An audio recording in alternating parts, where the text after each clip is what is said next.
this is an issue of definition and attitude? It is an issue of definition and perspective and attitude, yes. Because again, you're already doing it. That's the irony. You're already changing all the time. You're never the same from moment to moment. It's just about understanding how that serves you in experiencing physical reality. Is part of our resistance to change the idea that we have to redefine ourselves under new circumstances? Part of it, yes. And that perhaps we haven't developed that skill as well as we could have it expressed if we were more clear about who we are and what we're doing here and how this is all happening. Yes, and those that choose to follow the formula as precisely as possible will find that they actually come to quite enjoy the idea of constant change, because constant change is also the ability to constantly redefine yourself in the way that you prefer to. And therefore, it gives you a sense of freedom. Now, I know you pretty much answered this question, but I do want to ask it again through the way that this person expressed it. They said, you've talked about how the splitting prism is expanding. In the coming period, is it likely that we will experience sudden dramatic splits where significant parts of the population who are incompatible with the collective vibration suddenly vanish, similar to what you described in the Sasani Shikana experience? Yes, it's possible. For many people, they may choose to do it a little bit more gently. But yes, it's absolutely possible for someone to have a continuity break like that with linear time. You had mentioned the eye of the needle. Can you tell us where we are with regard to the eye of the needle, and how and when will we know if we've transitioned to the new Earth? You are constantly transitioning. You need to stop, first of all, talking about it as if you're just going from one Earth to another Earth. You have to spread the idea out over the fact that you are constantly transitioning. But in terms of arriving, so to speak, you never stop transitioning.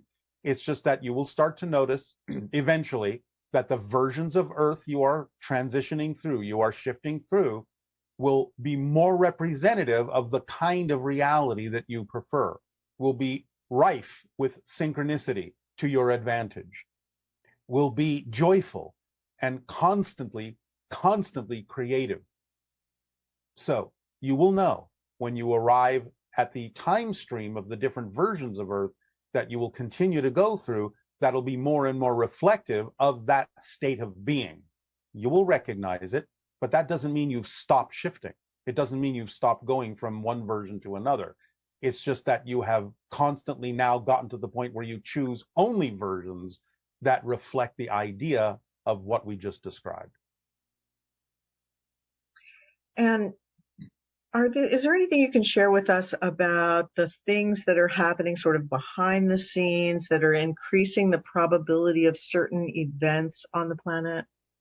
Well, again, I and others are pumping different kinds of vibrational frequencies into the vortices around your planet to give you more opportunities to make decisions based on your preferred choices, to make it easier for you to transition without going through the idea of shock treatment. So the idea is whether or not you're willing to really look deeply within yourselves, let go of the belief systems that don't serve you, and align your frequency with the frequencies that we are sending into these vortices that you can take advantage of if you are willing. Okay. We have some questions about reincarnation. One of them is, can you please explain the idea of planning our next incarnation when in spirit, if everything exists here and now? Is it just the structure that exists and we are choosing an avatar like playing a video game for a new experience to evolve? In a sense, but it's not an avatar that's detached from you. It is you in the way that you wish to configure yourself for a particular experience. Imagine that you are in an art gallery with many different pictures on the walls. They're all there all at once, but you've decided, I'm going to focus on this painting for a while, and I'm going to explore it for a while. Then you become the experience of exploring that painting. But then you can step back, go into spirit, and look at some other paintings. They all exist at the same time. But from your perspective in spirit, in a timeless state, you get to see them all, but you get to focus on what you wish to experience. It's similar to that analogy. Okay. And you've said that we are a different person every moment, Yes. but you also say that we are only ever who we are now. How do these ideas go together? Can this be used to explain how we create the experience of reincarnation for ourselves without actually changing who we are? Yes, but you must be careful about the way your language is used here, because when we say who we are, it depends on who we means. The idea of the core you, the core we, the core being that you are, the core reflection of all that is, that never changes. It's your identity, and you experience everything from the perspective of what it means to be you. But when you're talking about the idea of creating personality constructs or different representations of your core being, that can shift. So the idea is that the shell you create, so to speak, roughly, around yourself as a personality or a presentation of who you are as the core being of your existence, that can shift and can give the core being a variety of different experiences. The core never changes, but the idea of the clothing that you wear, the presentation that you create, the projection or personality that you may create for different experiences can constantly shift. So we're talking about two different levels of we or I, just to be clear. Okay. And if we experience all the ripple consequences of our actions during the life review, wouldn't that extend infinitely beyond our life? Or is the review just limited to what happened during that certain period of that particular life on Earth? It's a matter of relevance. If something cross connects to something beyond the Earth, then you will experience that too as an effect.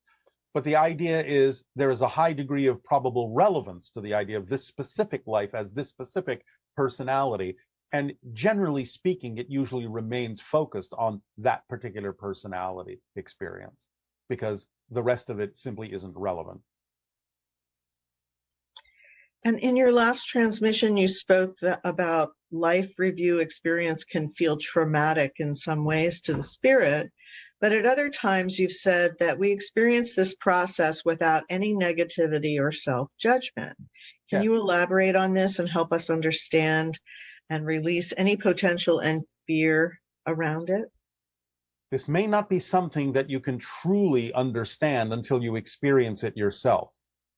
But if you imagine the idea of going to a movie on your planet where you're experiencing on the screen a character going through a traumatic experience, you can identify perhaps with the character. You can understand that what that experience may feel like, but it's not you per se. And therefore, there is a slight detachment, even though you may be experiencing what might appear to be a version of trauma. It's done a little bit more detached, a little bit more removed than the idea of a true personal experience as you would have it in physical reality. It's an observation and an understanding that is deep, but it isn't exactly as visceral as you might expect in physical reality. It's a little bit removed. When someone goes through like past life therapy or past life regression, and they seem to experience some release from that, how does that relate to the idea of life review? And would that change how you experience your life review? It could, yes, absolutely.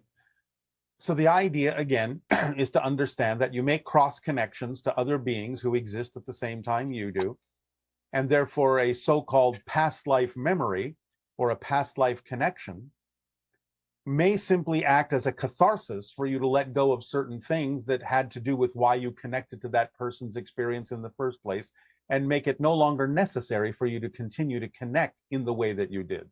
As we have said, it's a dynamically changing process where you're plugging into people and unplugging from other people when it is no longer relevant for you to experience the connection you may have created between yourself and that other person energetically. So yes, coming to an understanding of why that connection happened and using it as a cathartic release may change the idea of how you experience certain elements of your life during the life review. And also now, because we have television and news and everything, you're able to receive information about other people's lives that you may or may not identify with. Yes. And the idea of that, of hearing a story about something that perhaps a person is phobic about, and it amplifies that feeling of phobia, those kinds of ideas. Is it all about choice of recognizing you're making a cross connection to another person's experience, and you're always at choice about Yes. whether or not you need to amplify your own state of being by choosing that life to Yes. connect to? Yes, yes, yes. The answer is yes. So there's so much fascination on Earth, apparently, with violence and aggression and trauma and all of these kinds of things in our television programs and everything. Is this dangerous for people to be tapping into and amplifying certain states within themselves, or is it basically cathartic? It depends on the individual and the limitations they have imposed upon themselves that determine how it is they may use that information. So again, case by case basis. Why are humans so focused on the idea of murder and like murder mysteries and, these shows that are all about that kind of thing? It gives you a sense of control over things you believe you have no control over.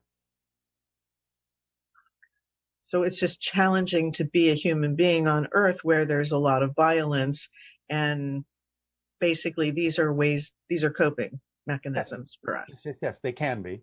They can be other things as well, but for the most part, they are coping mechanisms. Yeah. Again, the idea is that ultimately you will not need this. And again, remember that it's representative of getting everything out on the table because you're in the ending of the cycle of limitation upon your planet, at least to that degree. So all things have to be presented so you can really make rational choices about what kind of a reality you prefer to continue in. Are the psychologists correct in the idea that in our history, when we had so many blood sports and ideas like that, and that now we seem to be focused on things like soccer and football and competitive sports, is this a promising transition for us to move away from violence and express it in a new way? Don't you think so? Or would you Yes. rather retain the blood sports? No, but that does show we've made progress, right? That we Yes. don't even seem as interested in war anymore as perhaps we were. Yes, although obviously some individuals on your planet are. Yes. This person is saying, this is the one thing I have not found an answer to in your many teachings. Can we shift to a reality where another person changes or heals? For example, my wife doesn't want kids and suffers from extreme anxiety. Is it possible to shift to a reality where she doesn't have mental health issues and she wants children? Is it possible to shift to a reality where a loved one heals from a terminal illness? And if possible, how does that work? Well, again, it depends upon the individual path. Individuals can examine their belief systems, their fear-based negative belief systems, and choose to let them go, whereupon they may release the idea of phobias and even certain diseases and illnesses. As we have mentioned, your own medical professionals have witnessed that in what you typically call multiple personality disorder, that one personality can have a disease and another personality in the same body doesn't have it at all. So yes, those shifts are possible, but it's not about avoiding the issues. It's not about jumping over them. It's about examining them, exploring them, investigating them, owning them, and finding out why they're there to begin with, and then letting them go so that you have a sense of empowerment. That sense of empowerment is what will allow the shifts to happen so that those particular symptoms or conditions may no longer need to exist. But it's not about avoiding it. You can't just jump over it to another reality if there is no relevance for why it was created to begin with, if there's no lesson learned, because it's there for a reason. And the individuals, whether they're experiencing it as a bystander or whether they're experiencing it as an actual individual, there's a reason why those things exist, and it requires deep understanding of the self and deep exploration of the belief systems to allow yourself to truly be empowered to make a shift with full consciousness as to why you created that challenge for yourself to begin with. So in circumstances where an individual is faced with the potential loss of a loved one because of illness or an accident or something like that, and many people will choose at that point to pray to a higher power and ask, please, please let this person live, etc., almost coming from a place of insistence because it means so much to that person. Can you help us understand more about what's happening in that scenario? Sometimes the person lives, sometimes they don't, and the prayer doesn't seem to be answered. Prayers are always answered, as you say, on your planet. It's just that sometimes the answer is no. So the idea is to understand that many people create what we'll call choice nodal points in the themes that they chose to explore. In other words, there's a little bit of a roulette wheel there as to which way things could go.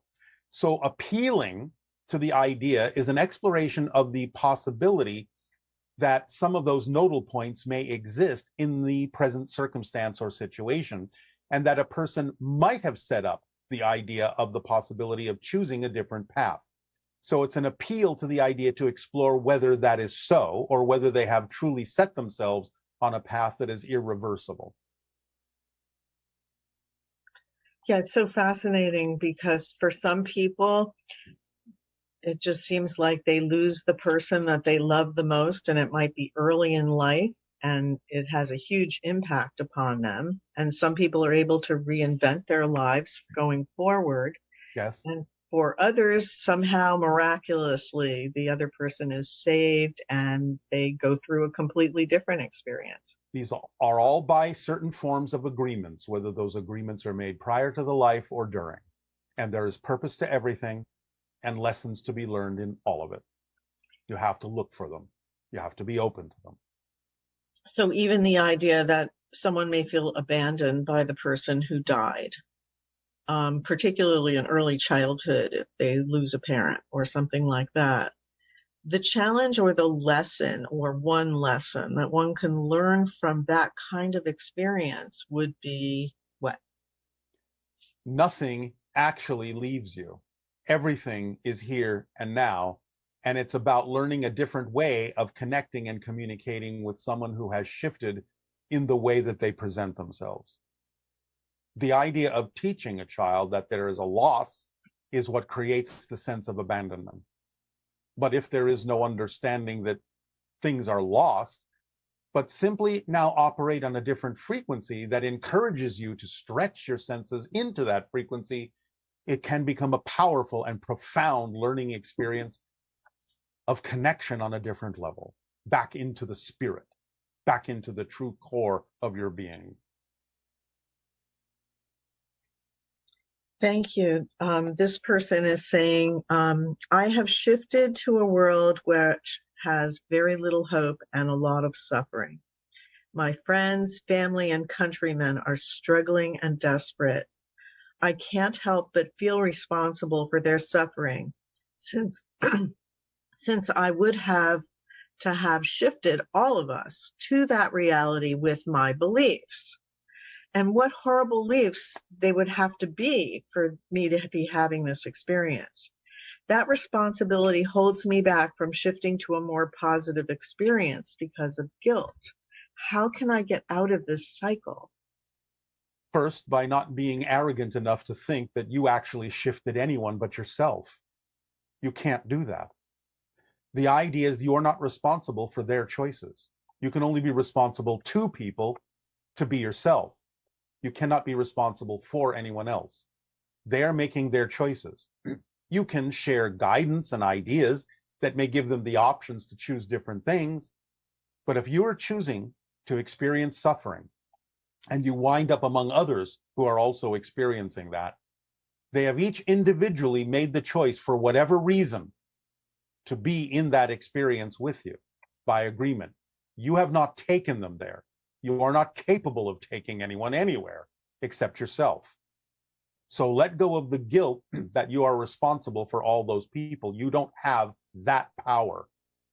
So shift yourself into a living example of a reality that you find more preferable. And maybe as a living example, you will allow other people to choose to match the frequencies that you prefer and allow them the opportunity to shift themselves from a position of suffering into a reality of joy. And regarding an individual finding themselves in a situation where, let's say, there's war around them and they're suffering and they want to shift their perspective, and at the same time the solidity of physical reality by having that kind of an environment is very challenging. Is there anything else you can add to how to interpret and deal with that kind of arduous human experience? I would eliminate the way in which you ask that question utterly. And that would be the solution. I will let you ponder what we mean by that. Okay. Because you made it sound extremely inevitable, and it's not. Well, it sort of reminded me of the movie, I guess it was A Beautiful Mind. No, it was some other movie where the person was in a Nazi situation, concentration camp, and we yet... will no longer discuss this. We have answered it. All right. No more examples are required. Okay. Well, thank you for what you have shared about that. Yes. This person's asking, when I actually transition to a better planet, what will happen to my family if they will not transition? They will not transition. They will experience another version of Earth, as we have said.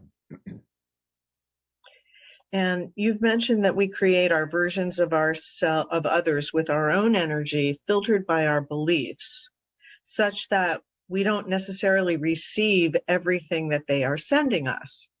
I am curious how much this extends to plants and animals. How might we perceive them if we could take in everything plants and animals are transmitting to us?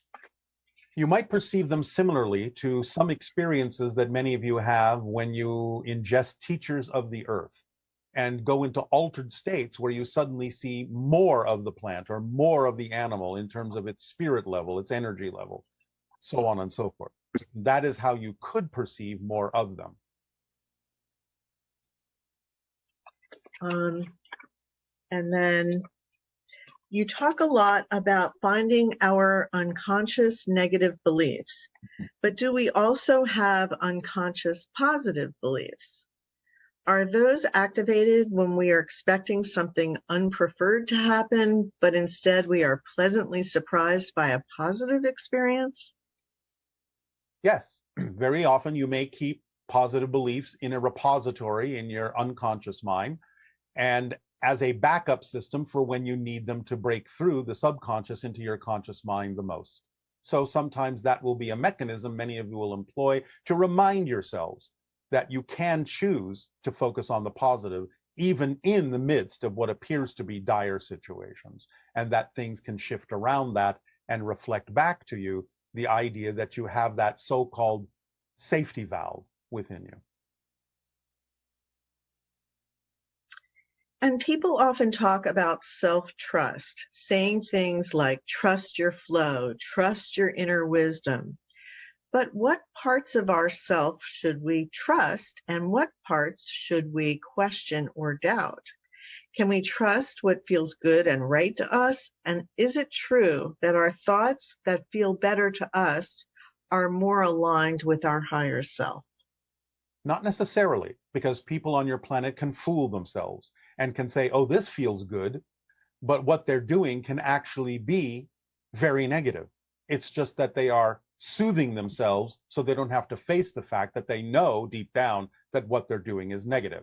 So it's not enough to just say, well, this feels good, and therefore I must be aligned with my true self, because of the compartmentalizations that can happen within your consciousness, where you can trick yourself into doing something negative and yet saying that this is a positive thing for me because it feels good.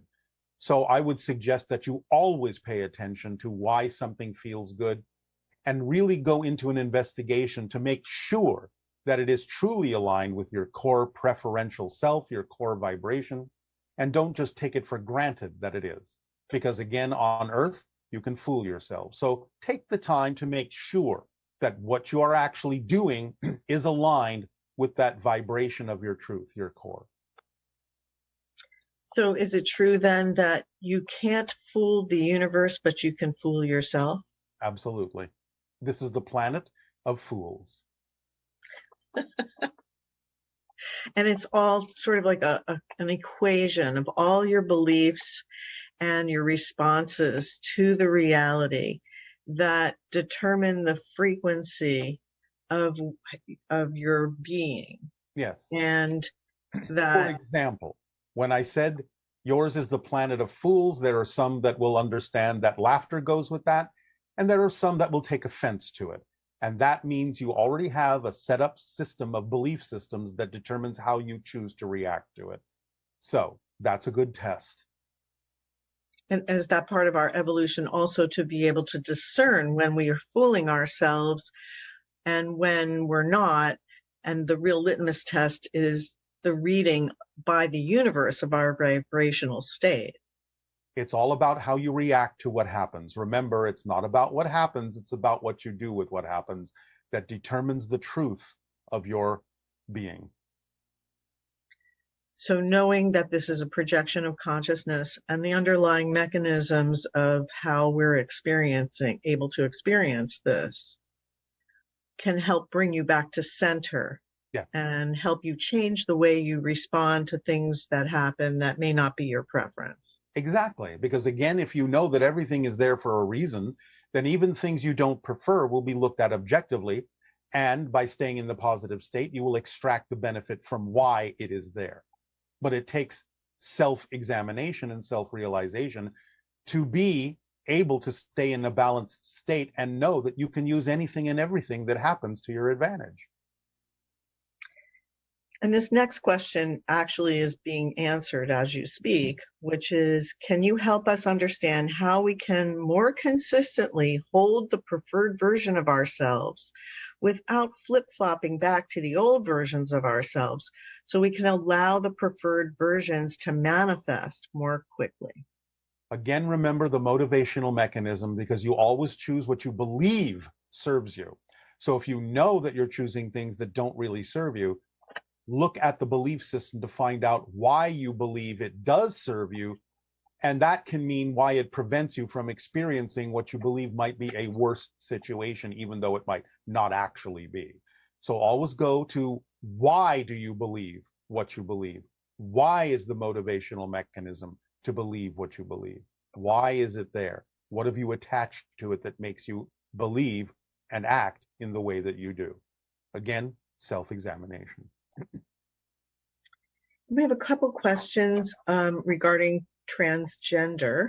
Yeah. This person's asking, I'm wondering if there are transgender people on your planet. And can you talk about any safety issues of transitioning medically here on Earth? Will people on Earth eventually be able to transition without medication? And what is it that transgender people may be teaching the people of Earth? We cannot address the medical aspect of this. It's not allowed. But yes, it's possible eventually that people can shift into whatever they wish to shift without the idea of medical intervention. It just depends on your frequency and your vibration. We don't have the idea of transgender in the way you mean it on our planet, but we do have individuals that don't necessarily express any particular gender, depending on the theme that they are exploring. The idea of why Earth is expressly the idea, or appears to be the idea at first, of only male and female, is because of the polarities that you are exploring in the idea of the density in which you are exploring it. But the idea of transgender and the shifting of those things shows you that the spirit has no particular gender at all and can really be anything. And it is a help to have a reflection and a reminder of the idea that no one needs to remain necessarily completely fixed in any one particular identity, because you contain all sorts of identities and the potential for any identity that is relevant for a human being. Thank you. And this person's asking about ascension symptoms, how we can deal with them.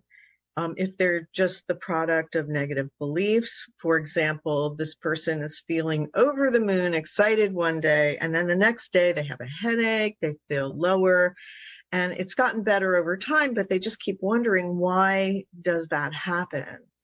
As we say, pain is resistance to the natural self, and you may have remnants, if you will, of belief systems that are still not completely cleared out of your system that cause resistance in your nervous system to the higher vibrational energies. Just keep going, follow the formula. It will smooth out eventually as you let go of more negative beliefs, even little ones. And as you let go of things that are no longer relevant for you, even if they're not initially negative, you will smooth out and become more superconductive of the higher frequencies, and they will go through your nervous system more smoothly, without pain, without resistance. And can we go at our own natural pace and still arrive at a good version of Earth? Or do we in any way have to somehow rush or push or pressure ourselves into growth and evolution in order to get to where we need to go? We would think the answer to that would be obvious. If you're pushing yourself or rushing in an unnatural pace, that's the negative side of things and actually does not allow you to move forward. Therefore, allow yourself to find your own rhythm, your own pace. Don't drag your feet because of fears, but find the true natural pace that is correct for you, and you will wind up exactly, perfectly where you need to be. And lastly, can you share a little bit about the state of inspiration, which I know many of us experience when we interact with you, particularly afterwards? There can be just an after effect of feeling very inspired and excited about life and all of those kinds of energies. What you're doing in closely matching, or at least more closely matching, our vibration that we give off as an encouragement to all of you is because you are closer to being your natural true selves. That's what it feels like. And what comes with it automatically is inspiration, because you are more connected to spirit. In spirit, in spiritu, inspiration. So the idea is that when there is less difference between your physical idea of yourself and your spirit idea of yourself, inspiration comes because you're more connected to more ideas, because you're connected to more of the universe. So by matching our frequency of encouragement to be more your new natural true self, you will feel inspiration because you're being more of who you are. Thank you so much. We very much appreciate it. And we look forward to the next time we get to speak with you. Well, look forward to the times that you learn to speak to yourself and be at one with your own higher mind, because that's what this is all a reflection of. So we thank you, our deep appreciation to all of you. And now, please, enjoy your brief meditation of appreciation.